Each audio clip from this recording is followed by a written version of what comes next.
కదా చెప్పావు కదా, అది తప్పుడు కేసు ఇరికిచ్చారంటారు. అన్యాయమైన మాట కదా అది. చేసింది నువ్వు తప్పు. బ్యాన్ అయిపోయినటువంటిది స్క్రాప్ కింద అమ్మినే.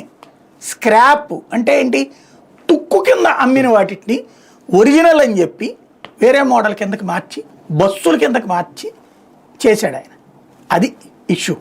దానికి అరెస్ట్ అయితే అది పెద్దారెడ్డి చేయించాడు అన్నటువంటిది. చేయించుండొచ్చాం పెద్దారెడ్డి, బట్ ఈ డాక్యుమెంట్ ఫ్యాక్ట్ కదా అది. నన్ను జైల్లో పెట్టించాడు కాబట్టి నేను పెద్దారెడ్డిని కొడతాను, లేకపోతే పెద్దారెడ్డిని రానియను అంటే రేపు పొద్దున నువ్వు కూడా ప్రిపేర్ అవ్వాల్సిందే కదా.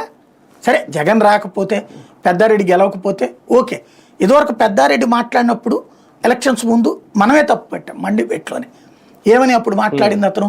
ఈసారి మా ప్రభుత్వం అధికారంలోకి వస్తుంది, తాట తీస్తాను అతని మీదన, ప్రతి ఏది ఫ్యాక్షన్ హత్యలేంటో చూపెడతానన్నాడు. అది తప్పన్నాం కదా, అది తప్పన్నాం కదా. ఇప్పుడు ఇతను చేస్తున్నది ఏంటి? ఫ్యాక్షనిజాన్ని రెచ్చగొడుతున్నాడు. ఇంతకుముందు కూడా నేను చెప్పాను, రౌడీయిజం ఫ్యాక్షనిజం అనే దాన్ని మళ్ళీ రగిలిస్తున్నారు. 70ల నాటి దరిద్రాన్ని మళ్ళీ ఆంధ్రాకి తెస్తున్నారు.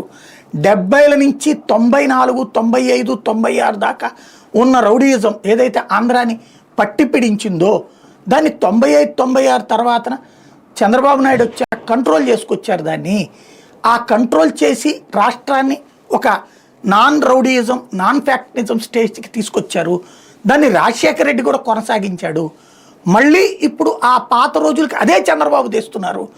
ఆనాడు రౌడీయిజాన్ని కంట్రోల్ చేసిన చంద్రబాబు నాయుడు, ఆనాడు ఫ్యాక్షనిజాన్ని కంట్రోల్ చేసిన చంద్రబాబు నాయుడు పొలిటికల్ గవర్నెన్స్ పేరుతో తను ఏ భూతాన్ని అయితే చంపేశారో, ఏ భూతాన్ని, ఏ రాక్షసుల్ని, దాన్ని ఏదో అంటారు కదా మన సీసాలో